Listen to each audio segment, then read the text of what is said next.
Wonderful SR ક્રિએશનમાં આપ સર્વેનું સ્વાગત છે.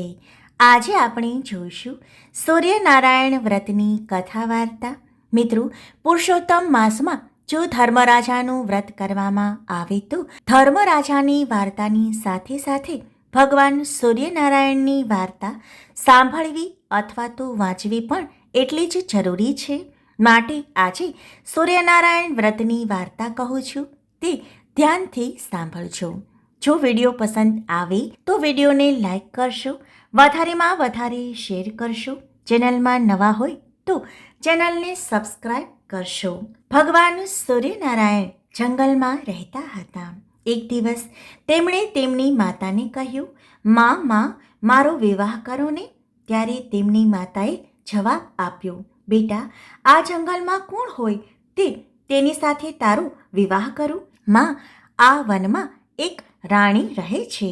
તેમને રન્નાદે નામની કૌરી છે. તેને હું જોઈ આવ્યો છું. મને તે પસંદ છે, માટે તેની સાથે મારા વિવાહ કરો. બેટા, તેઓ હા પાડશે? એકવાર પૂછી તો જુઓ.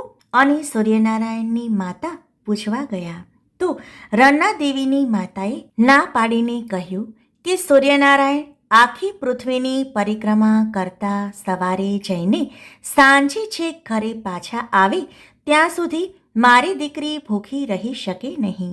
એટલે માં પાછા આવ્યા બીજે દિવસે ભગવાન સૂર્યનારાયણ કહે, માં, આજે રન્નાદે આપણે ત્યાં તાવડી માગવા આવશે તો તમે આપજો, પણ એમ કહેજો કે જો એ ફૂટશે તો ઠીકરીને બદલે દીકરી લઈશ. માએ કહ્યું, સારું. બીજે દિવસે રન્નાદે તાવડે લેવા આવે છે ત્યારે આ શરત કરવામાં આવી. આ શરત કરીને તાવડી લઈ જાય છે. રોટલા ઘડાઈ ગયા અને રન્નાદે તેમજ તેમની માતાએ ખાધું. પછી રન્નાદે તાવડી આપવા ગયા. ત્યાં રસ્તામાં બે સાંઢ લડતા રન્નાદે સાથે અથડાયા. તેમાં તાવડી ફૂટી ગઈ. શરત પ્રમાણે તેના વિવાહ સૂર્યનારાયણ સાથે કરવામાં આવ્યા. બીજે દિવસે સૂર્યનારાયણ ભગવાન રન્નાદેને પરણીને લઈ ગયા. સૂર્યનારાયણ ભગવાન તો સવારે ફરવા જાય અને સાંજે પાછા ઘેર આવે. એટલે રન્નાદે તો જ્યારે સૂર્યનારાયણ રાત્રે ઘરે પાછા આવે ત્યારે તેમની જમાડીને જમે. આમ આખો દિવસ ભૂખ્યા રહેવું પડે. તેથી રન્નાદે તો સુકાતા જાય છે. રન્નાદેની માતાએ તેને શીખવાડ્યું કે તારે સૂર્યનારાયણને સવારે સાકરનું પાણી પાઈને મોકલવા, પછી તારે આખો દિવસ જમવામાં વાંધો નહીં. પણ સૂર્યનારાયણ ભગવાને તો ના પાડી દીધી. તેમણે કહ્યું, આખી પૃથ્વીના જીવમાત્રનું હું પૂરું ન કરું ત્યાં સુધી મારાથી પાણી પણ ન પીવાય. માટે રન્નાદેને એમનું પારખું કરવાનું મન થયું. તેમણે એક કીડી લઈને ડબ્બીમાં પૂરી દીધી. સાંજે સૂર્યનારાયણ ઘરે આવ્યા ત્યારે તેઓ જમવા બેસવાની તૈયારી કરવા લાગ્યા. ત્યારે રન્નાદેએ પૂછ્યું, તમે સૌનું પૂરું કરી આવ્યા? હા. ખોટી વાત, આ ડબ્બીમાં કીડી છે, એનું તમે પૂરું કર્યું નથી. આમ કહી રન્નાદેએ ડાબલી ઉઘાડીને જોયું તો કીડી અંદર ચોખાનો દાણો કોતર્યા કરે. આ ચોખાનો દાણો ડાબલી બંધ કરતી વખતે તેના કપાળમાંના ચાંદલામાંથી પડી ગયેલું.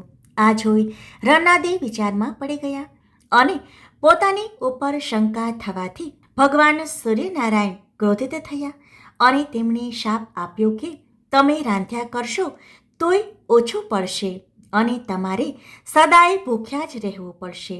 આમ કહીને સૂર્યનારાયણ ભગવાન તો જમવા બેઠા. રોજ સૂર્યનારાયણ ભગવાન જમવા બેસે ત્યારે બધું જ ખાઈ જાય, માત્ર બે જ કોળિયા બાકી રાખે. એમાંથી એક કોળિયો રન્નાદે ખાય ને એક કોળિયો એની સાસુ ખાય.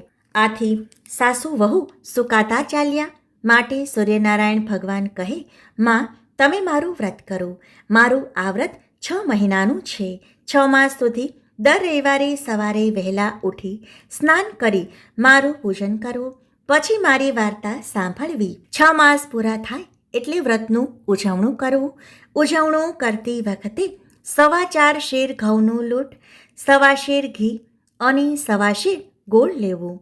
તેના લાડુ બનાવવા આ લાડુ મને ધરવા. પછી તેના 4 ભાગ પાડવા. એક ભાગ રમતા બાળકને આપવો, બીજો ભાગ ગાયોના ગોવાળને આપવો, ત્રીજો ભાગ માળીને આપવો અને ચોથો ભાગ સુપાત્ર અતિથિને જમાડવો. અને સૂર્યનારાયણ ભગવાનની માતાએ આ વ્રત કર્યું, તેનું ઉજવણું પણ કર્યું. આ વખતે રામ અને લક્ષ્મણ ફરતા ફરતા ત્યાં આવી ચડ્યા. અતિથિને ચોથો ભાગ તેમને જમાડી દીધો. જમીને રામ લક્ષ્મણ પર્ણકુટી ઉપર આવ્યા. સીતાજી પણ આ વ્રત કરતા હતા, એટલે તેઓ આ વાર્તા કોને કહે અને જમે શું? માટે રામની સૂચના મુજબ એ વનમાં એક રબારણ રહેતી હતી. એનું છોકરું મરી ગયો હતો, એટલે તે ભૂખી હતી. સીતાજી એની પાસે ગયા અને વાર્તા કહી સંભળાવી. એનું છોકરું જીવતું થયું, આળસ મરડીને બેઠું થયું. પોતાનો દીકરો સજીવન થયું, એટલે રબારણે પોતે પણ સૂર્યનારાયણ ભગવાનનું વ્રત કર્યું. આમ સૂર્યનારાયણ ભગવાનનું વ્રત સૌને ફળ્યું. હે સૂર્યનારાયણ ભગવાન, તમે તમારું વ્રત કરનાર, કથા વાંચનાર, સાંભળનાર સૌને ફળજો. જય સૂર્યનારાયણ ભગવાન. મિત્રો, વિડીયો પસંદ આવે તો વિડીયોને લાઈક કરશો, વધારેમાં વધારે શેર કરશો. જો ચેનલમાં નવા હોય તો ચેનલને સબસ્ક્રાઈબ જરૂરથી કરશો. આભાર.